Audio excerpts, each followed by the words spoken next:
Hey, welcome everyone. This is Josh and Jeannie Rubin. Hey guys. From East West Healing. We are thyroid specialists and we teach people how to use food to restore thyroid health.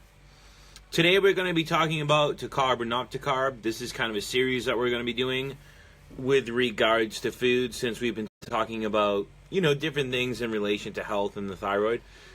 I think over the next 3 weeks we're going to be talking about food in general, kind of a series. To kind of... Well, I think everybody wants to know Yeah. what to eat.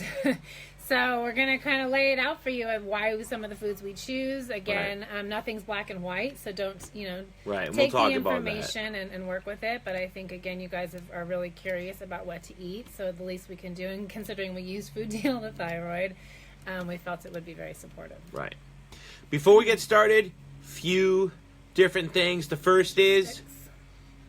we offer a free 15-minute consult, not for you to give us your life story and for us to give you a 6-month plan, but really a chance for us to, or just to talk to you, build a relationship, answer some of your questions, and maybe learn from us about our philosophy and how we might be able to help you. So what I'm going to do is I'm going to put that link below. And we like bringing it up because a lot of places don't do this. And we do this and we think it's really important. So it's there for you. It's complimentary. There's no obligation. So check it out. It's in the comments below. Second thing is what is the most important thing for everyone. And if you haven't done this, highly, highly, highly, highly recommend you do this. Is we'll post the link. You'll see it. It's a Restoration Thyroid audio series. This, and you'll see this in the comments. This is... kind of like if you're new to us, you need to subscribe to this. If you've been following us for a long time and you haven't subscribed to this, you still need to subscribe to it. It's a 7-part audio series on how to really use food to heal your metabolism, your thyroid, your adrenals with food. And that's the foundation for everything we do. So it really helps you understand when we say things in these videos and they don't make sense, it's going to give you that foundation and it's going to give you something to really start with and work with. So definitely download that now. The third thing is, don't forget to like the video, share the video, as well as comment in the video below. If you want to see or hear about new things in the future, please comment, because the only way we can really come up with ideas and talk about the things you want to talk about is to hear from you guys. So please comment below on a topic you want to hear about. We've changed the name. It's not Coffee Talk anymore. It's called Conscious Nutrition on an upcoming episode. And lastly, don't forget, we are here every single Thursday at 12 p.m. Pacific Coast time. Today we're doing a little earlier for specific reasons, but we're here pretty much every Thursday at 12 o'clock Pacific Coast time on our Facebook page, East West Healing. Yes. So. Great job, honey. Thank you. Great job. Thank you. All right. Yeah. There we go. Here we go. Here we go. Here we go. So this is a big question. I don't know about question. Big concern, right? Because based on our experience, people are afraid of carbs. I think we have to look at that and look back at, the research on carbs and what carbs were researched. And I mean, there's so many variables. And more importantly, I think it comes down to, from our perspective in a lot of ways, and correct me if I'm wrong, but for me, it's understanding how carbohydrates work in the body from a physiological perspective, where the body is in the moment and how that body is going to be able to metabolize different carbohydrates, the balance. I mean, it can get really specific, guys, in this day and age with what we're seeing as far as the metabolic breakdown in different bodies. Yeah. And that's why it is a conversation that we have to have. It's not just about eat this, eat that. It's about what are the right types, where are you physiologically, so we can meet you there, because we're building the body back up. It's not just to get to a certain point. We have to create some stability first and move from that point. So not all carbs are created equal. I think that's number one. I think a lot of the research that we've seen and the big poo-pooing around carbohydrates has been more along the lines of processed foods. People say glucose is glucose, fructose is fructose, disaccharides is disaccharides. It's not true, right? Because if you take glucose from bread or pasta, right, that's a very different glucose than from potatoes, right? So we really have to look at the types of carbs we're talking about, as even fructose, right, and the different sugars that are out there, right, from talking about just even regular sugar to fruit, right, because fruit has sucrose in it, white sugar is sucrose. It's a disaccharide. It's fructose plus glucose equals sucrose, right? So we know there's a really big difference between them, and we have to define these, because I think we group everything into one and say all carbs are bad. Carbs make us gain weight, they make us feel bad, and they give us diabetes. And the one thing we've always said is it's not always the food. Of course, if it's a donut, it is. But if it's not always the food, it's the body we're putting it into that can be the problem if we're having a negative reaction to a carb, right? And in the way that you're using it, and Right. most part, and this is where we can get so specific these days, but I think when we're working with hypothyroidism, one of the most difficult things for somebody to do is to regulate their blood sugar, Right. because of what's happening at the level of the liver and whatnot. So again, we need them to heal, and this is a little bit of the catch. We need them to heal, yet most people are very sensitive to them. And if you study the work of just the body, but also Ray Peat, he talks about this a lot. The two main things, hallmark signs of people with hypothyroidism are this: they compensate with adrenaline, and their liver's ability to store glycogen is defected, right? Doesn't mean they have a liver problem, they need to go to the doctor, right? But those two things go hand in hand, because if we can't store energy in the liver, which is sugar or glucose, what happens? Our body says we need this, right? But it compensates in a very stressed, sympathetic way.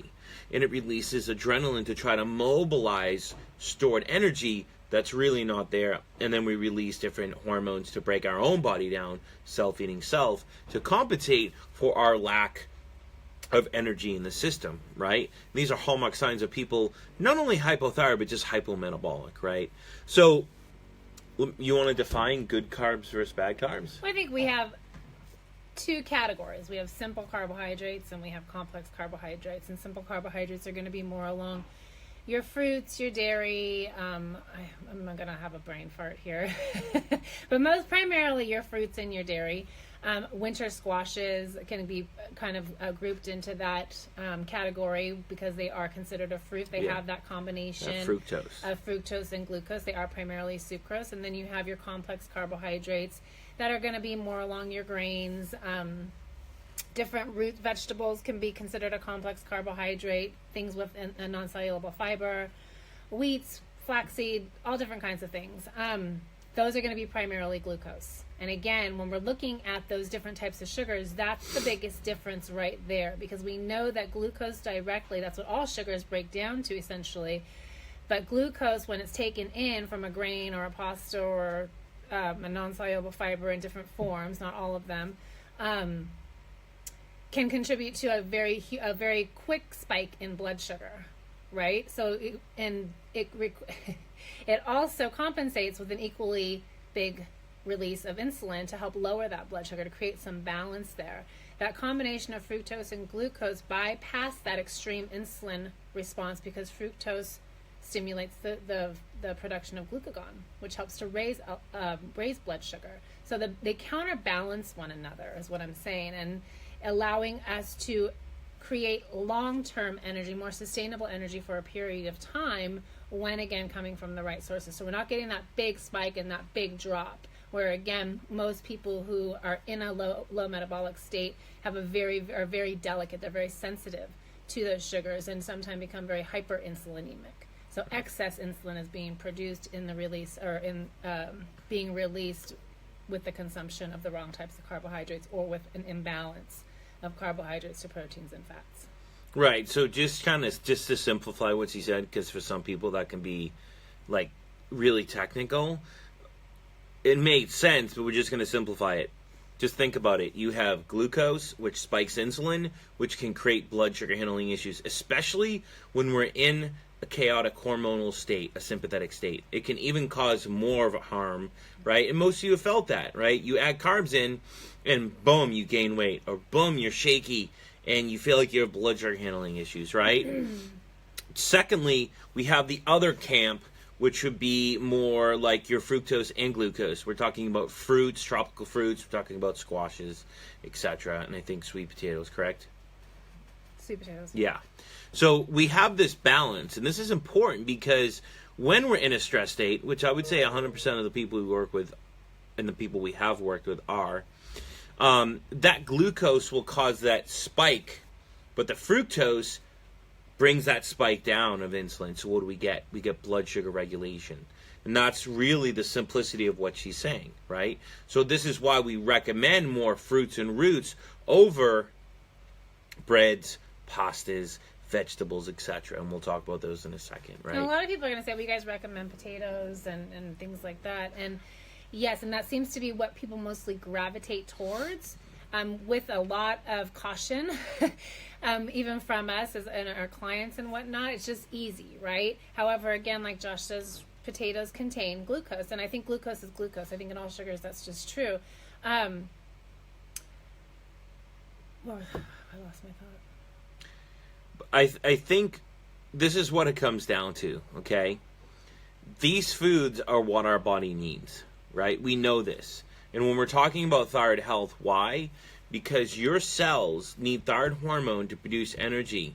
And the one thing the body uses to produce thyroid hormone or convert it in the liver is glucose, right? The liver is meant to store energy. So when we eat our meals and they're balanced and we eat them frequently throughout the day, it's all individualized, we begin to reteach the liver to store energy. And when it does that, we produce thyroid hormone, we get the benefit, we feel better, we're producing energy, etc. When we don't, right, and we have thyroid issues, the proof's in the pudding. It's because of what we're eating, what we're not eating, right? So when we get back to the carbs, getting back to the carbs and talking about them, our main focus is starchy vegetables, squashes, fruits, and roots because of what's in them. Now, it's not just cut and dry, because what we tell a lot of people to do, I mean, we work with our own clients, so maybe she says something differently, is this. I always recommend people to play with it. Number one, go slow, but second, play with it. Play with it meaning when you're having your meals and snacks, of course, there needs to be a protein, but you need to be utilizing fruits with your meals and snacks. And then some of them have roots, and then some of them have fruits and roots. Because what a lot of people will find when they are in a compensatory state, that one or two of those combinations work best for them, depending on who they are. Some people will find that they'll do better on more roots. That doesn't mean potatoes all day. That means all the different roots out there. I think that was the point I was trying to make, is there's such a huge variety. And we don't want you to just get stuck on potatoes. Right. There's so many other choices to make, and they're going to be better choices, particularly in the early phases of healing. Some people will feel better. They can eat roots without fruits with them because they need that extra fructose. And there's some people that will just do better on more fruit than roots, right? Or maybe they can't have a fruit without a root. So there's all these different combinations, and that's why it's important to look at the variety of fruits out there, all the variety of roots besides just potatoes, the different squashes, and utilize them. And I always tell clients this, it's not about just what you like, right? You have to try different things to find what your body needs and what works for your body, right? Because if, and I think this is what you was trying to say, if you gravitate towards one thing, you're missing out on so many other nutrients and vitamins from all these different foods, but also you might be missing out on something that could really work for your body to upregulate energy production. Because we hear this all the time for people. I'm eating potatoes all the time and it's not working. I'm gaining weight. Or I'm drinking orange juice 6 times a day, and I'm drinking a gallon, and it's not working, and I feel like I'm low blood sugar, and I gain 40 pounds. But my temperatures are coming up. Right. And that's, it's something we hear all the time. All and the time. Your temperatures are going to come up when you eat sugar. So you it's pound not sugar. just about eating sugar. I don't care if you have waffles. Your temperature is going to come up because you're throwing sugar in the system, Yes. and you're superficially just raising your pulse and temp, but you're not fixing the system. Right? You're not fixing really what's going on at the cell level, and that's why pounding orange juice is beneficial, because your body processes it so quickly, you do not even give your liver a chance to store glycogen. And that's where you get increased fat storage. When you're over-consuming and your body can't regulate that sugar intake, whether it's because of the source or the balance in which you're eating it, your body's going to store it as fat. And that's where we see a lot of that excess fat storage happening.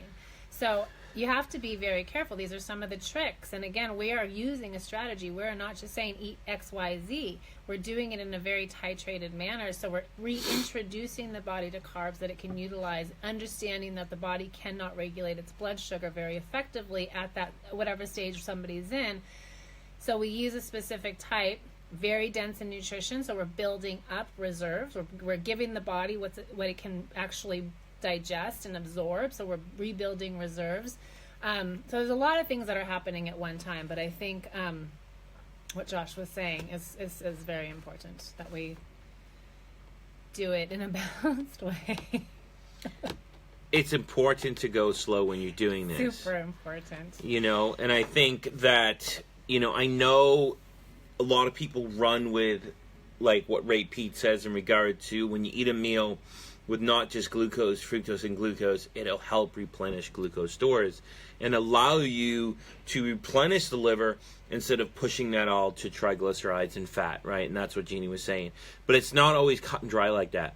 That doesn't mean an excess amount, right? Because think about it. When you've been low carb, no carbs, scared of carbs for so long, what happens? You detrain the system. So now you've trained your body to not process a lot of carbs. It's that simple, right? We can get into physiology, but it's that simple. Just like if you don't grow up drinking milk, right? You stop producing the enzymes to break down lactose, right? It's that simple. It's how it works. So when you start pumping carbohydrates in your system, your body can only process so much, your liver can only store so much, and everything else gets converted to fat. When your temperatures go up, sure, you're throwing sugar into the system, but you're not healing the system. And that waking is a sign that you're moving too fast, right? So it's important to really say, do I eat carbs? Have I not eaten a lot of carbs? How many carbs am I getting? What's my baseline? And really move slowly from there to work with the system. And this is why initially I always recommend, I don't care if you're hungry. It doesn't matter, right? We have to work with the body. Have a piece of fruit with your meal. Have half a cup of roots if you're having it with a fruit, or no more than a cup of roots if you're having it by yourself. Because initially, we have to make sure that we're not overloading the system with too many carbs. You can't go from getting 50 to 60 grams of carbs a day to all of a sudden 200 and go, this doesn't work. I'm gaining weight. Well, it's not working because you went from A to Z overnight. And we stress this all the time, so it's the body we're putting it into. And yeah, exactly. You're not considering the system that it's going into, and as we mentioned earlier, you are very reactive to those carbohydrates because physiologically you do become hyper. Your body's releasing excesses of this insulin, so you're getting that huge spike. You're getting that just equal drop, and it's creating huge fluctuations. In some ways, you might be able to identify that is, again, whether you're experiencing hunger soon thereafter, an hour and a half after a meal, depending upon the size of the meal, or again, the type of the meal. So little things like that can help you to define whether or not you're regulating your blood sugar. If you're finding you're constantly hungry, chances are you're chasing yourself all day long. Now, the last thing about good carbs, bad carbs, you know, a lot of people say, well, what about vegetables? Because we didn't even talk about them. Right. If you think about it, most people come to us eating protein and vegetables, and it's not working. Why would we do the same thing? Do the opposite, right? Most of America thinks vegetables are the healthiest thing in the world because they're pretty, right?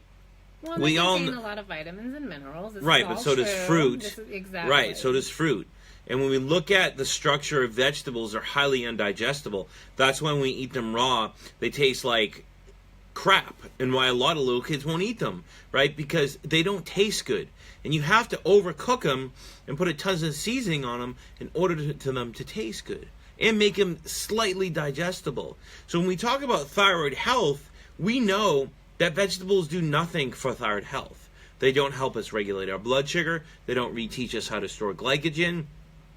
They don't help us convert thyroid hormone or energy at the cell level. In honesty, in excess, they can actually do the opposite. And that's why we gravitate towards more fruits and roots and less, not no, but less veggies, right? So make that switch, right? And if you still want to have veggies, just make sure you're having an optimal carb with it, a fruit or root to balance it out, exactly. Of course, with your meal. It's going to make it a little bit more metabolic. We're not saying don't have vegetables, just cook them because, again, they do contain a high amount of unsaturated fats and the cellulose. Again, if you're putting it into a system that's hypometabolic, you have to consider where that body is digestively, and those foods are very, very difficult for us to break down. Right. So it just creates a whole other level of burden on the system. The gut bacterial imbalances, you're providing perfect food. And you have to understand that, you know, we're dealing with people that have suffered and struggled and work with people and they're hypothyroid and they feel horrible, right? So we want to help people as much as we can. So we're giving you and we're giving those people exactly what to do. We're not saying, well, yeah, figure a donut into your macros and you'll be fine. Figure cake into your macros and you'll be fine because it's a carb. No, That's not what we're doing. And I know a lot of people say, well, what about those foods? I want to have those foods. That's completely up to you. Everyone's definition of health is different, right? And when we're trying to help people get healthy, we're trying to do every little thing we can to help them to get healthy. When they're done working with us, they can do whatever they want, right? But that's why we talk about food.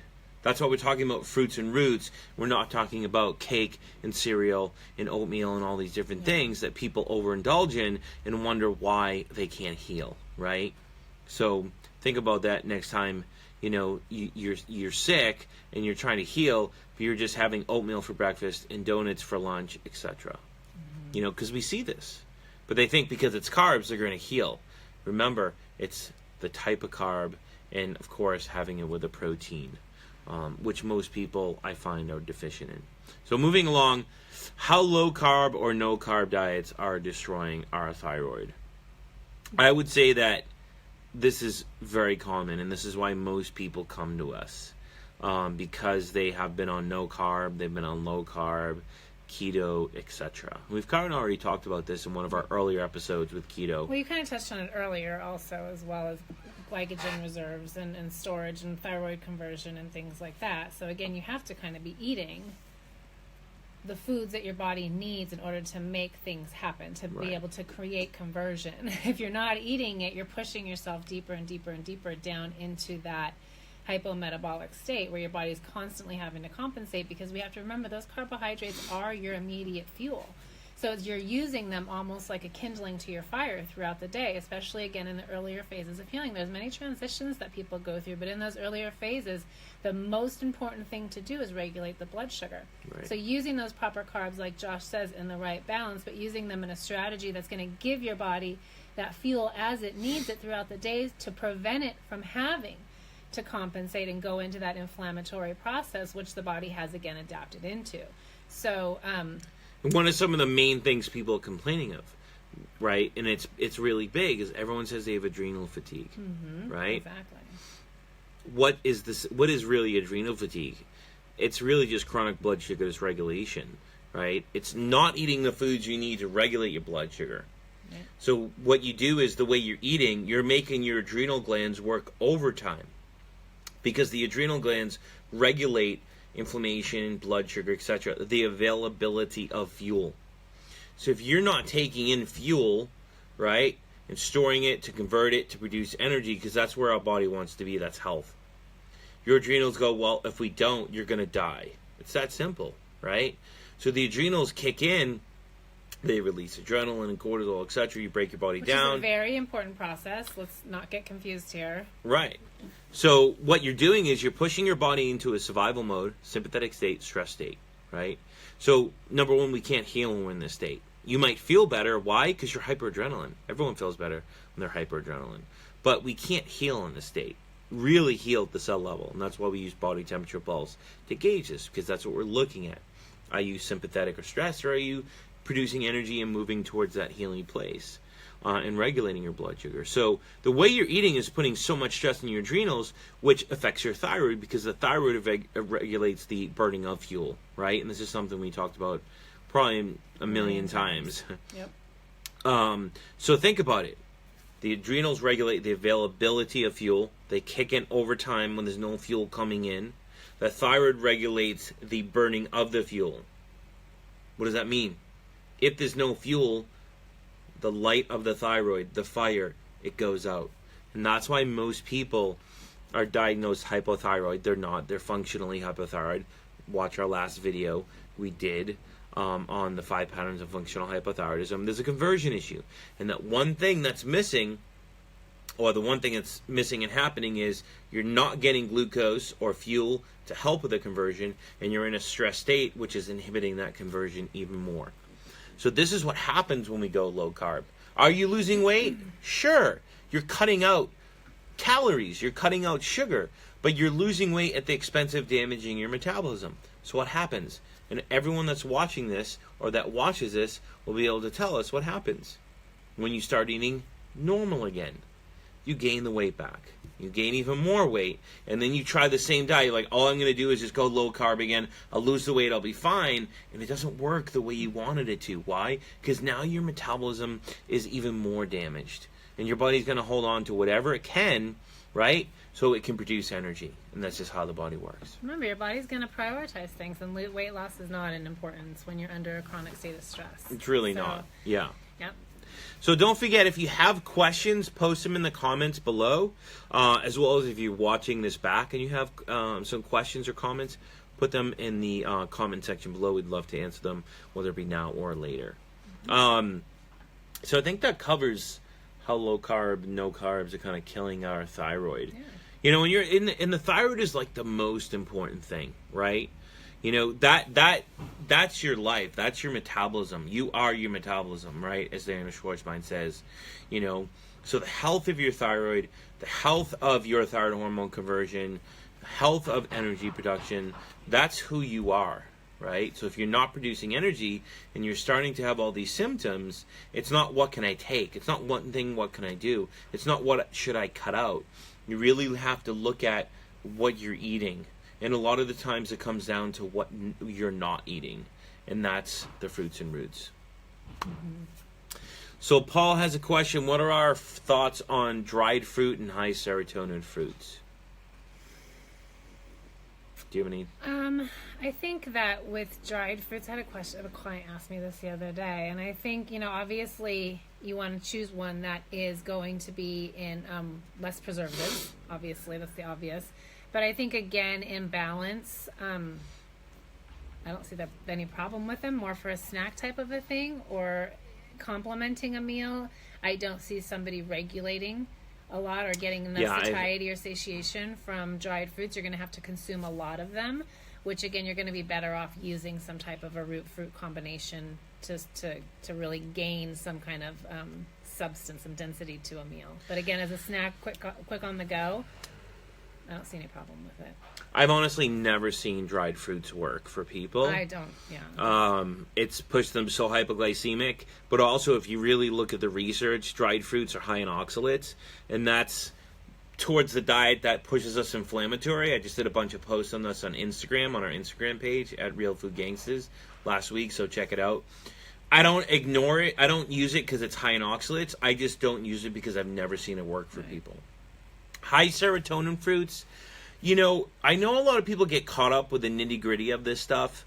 If we're talking about pineapple, they're not so high that it's going to kill you. And if you think about it, we really stress variety, right? So we know that the fruit, pineapple, has more serotonin in it. But it's not like someone's going to eat 3 or 4 pineapples a week. And if they do, I don't recommend they do. We always want to get that variety. So it's really not a concern for me personally. No. And I've never really seen it have that negative effect on people. Yeah. I've seen people stressing about it have more of a negative effect. Right. Matthew mentioned it's not about the carb, it's total calorie. Well, not necessarily, because we have people log.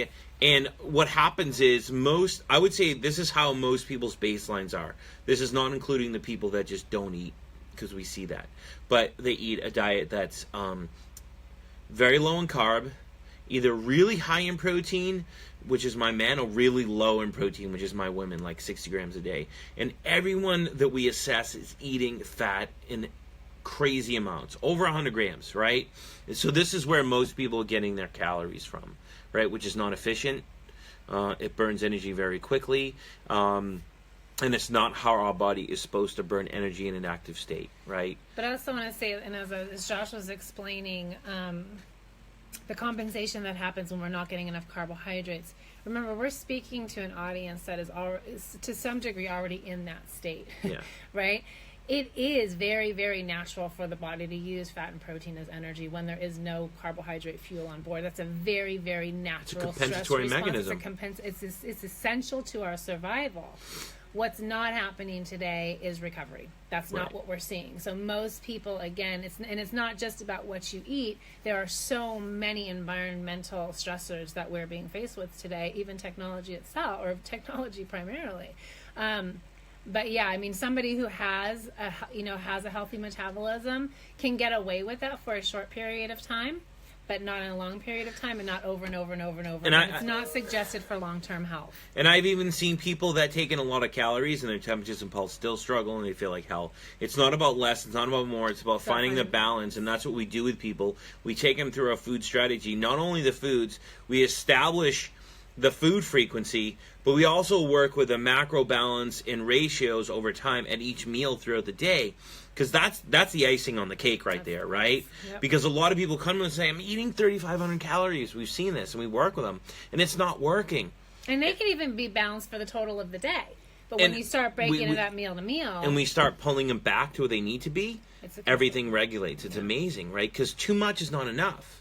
Too much is too much, right? We don't need. It's just as bad as not enough. Right. So hopefully that makes sense. No. So how do we get safely and effectively to eat carbs again? It's honestly really simple. Just make a list, or go into the store and make a list of all the fruits you see that are available. And obviously going to change on the season. You know, look at all the different routes. Of course, we give people the shopping list when they work with us one-on-one. But write them down, take a look, and then start getting a little variety. Don't buy them all at once, right? Pick 2 or 3 or 4 fruits. Pick 2 or 3 or 4 roots, you know, and play with it. And then from there, go slow. Play with the fruits in your protein. Play with the roots in your protein. Especially if you haven't been eating carbohydrates. Play with the fruits in your protein, but go slow. Yes, you're not going to get anywhere faster. In fact, you're just going to hinder yourself more if you go too fast. So really get an eyeball. You know, take a couple days worth of just kind of doing what you do naturally or what you're already doing right now, and then begin to kind of titrate them in small amounts. You know, again, if you're really, really sensitive, you have a very reactive system. Maybe go like half a piece of fruit with breakfast, exactly. half a piece of fruit with the next meal. And let that settle in a little bit. Get comfortable with that and choose, It's a journey. It takes time, and you have to work with your body, so don't overload it. And this is going to look different for everyone, because some people we're talking to are probably eating too many carbs. We see this with all the Ray Peat followers and everyone online that's just going crazy with carbs. They think more carbs is better, and it's not, right? Number one, you have to make sure you're not over drinking liquids and you're eating carbs, right, to give us that long-term energy to reach the liver. We also have to make sure that we're eating it in a frequency that works for our body. And you have to log that to make sure that it is working, because just because you're taking them in doesn't mean it's going to work, right? So play with the different carbs, different combination of carbs, and go slow. You might start with 1 meal, 2 meal, 3 meal. It depends on who you are, you know. And play with and pay attention to how they affect you at different times of the day, and then work with your frequency a little bit and see how it works for you, or just see how what you're doing, is it working or not, based on how you feel, your temps and pulses, etc. Right? Because go ahead. Just because you eat a meal and your temp's low doesn't mean you need more carbs. That's not. Do not chase your temperatures. Don't chase your temperatures. That's the worst thing you could ever do. Chase how you feel.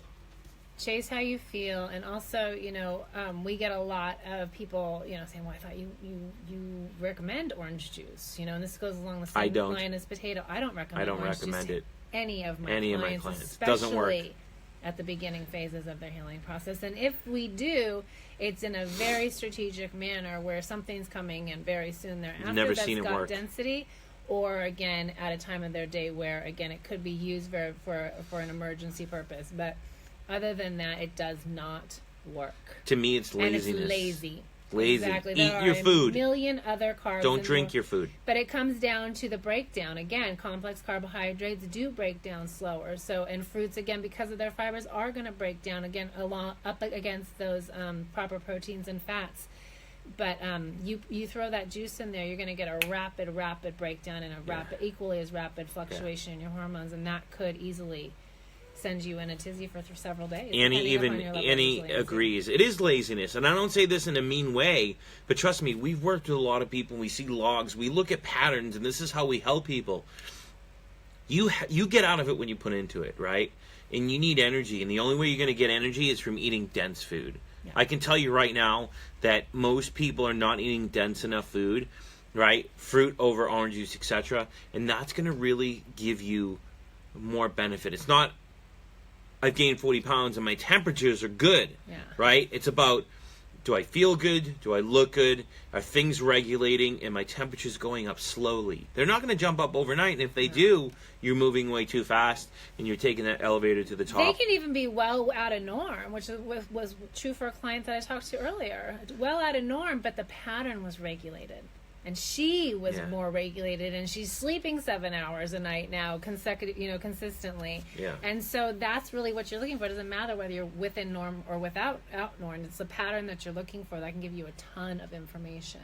So Annie wants to know OJ, gelatin, and cream. You just said you agree with us. I don't use orange juice, and I don't recommend people using ice cream. We don't follow that same crew, right? There's no, in my opinion, Annie, right? Okay, go ahead. Finish your thought. There's no nutritional value, okay? And I don't see it working. Does it taste good? Yeah. Does it raise people's temperatures? Yeah. But over time, you get locked into eating these foods to chase your temperatures. And what happens when you don't eat these high sugary foods? You drop back down, right? We're trying to heal people at the cell level. And the only way to do that with food, I'm not going to sit here and say I'm going to have a debate with someone about this, but I can 100% guarantee you it is the only way. It's the only way. Yeah. It's definitely, we've seen it over and over and over again, the effects that it can have. And, Waylon, you bring up a really good point. A lot of, these types of fruits are not readily available. You choose what is available to you. Can some stuff in the summer. Can some stuff, cook some stuff, work with what's available to you. It might be limited and whatnot in the variety at the stage of at this time of the year. Cook some apples, cook some pears. But in the winter, we have a lot of clients that have very, very limited resources, and you have to work with what you have. That's how it's true. So, yeah. Snow. Yeah, I know. Right? So you might find apples and pears. You can always find apples and pears in the winter. They're always unripe, though. And you can always find winter squashes. So you just cook them down, you use the squashes, you eat roots, etc., and that's what you have available in the winter. We can't focus on what we don't have, and that's out of our control. We can only focus on what we do have. I feel you, Waylon. It's coming. It's coming. Give it a couple more months. You'll be there. Yeah. You'll be there. Okay. I think it's about it for now. I think we really kind of covered good carbs versus bad carbs, how eating low carb can hurt us, and how we kind of move our way away from this. Once again, if you have any other questions, definitely post them in the comments below. We'd love to answer them. And don't forget to download your Restoration Thyroid audio series that ends in the comments section below. We will be here every single Thursday at 12 p.m. Pacific Coast time. I know we were 30 minutes early today, but we'll be here every Thursday at 12 Pacific Coast time. Don't forget, these are going to be on our page forever, as well as we upload them on our YouTube page at East West Healing. We'll see you later, guys. Have a great week. Take care.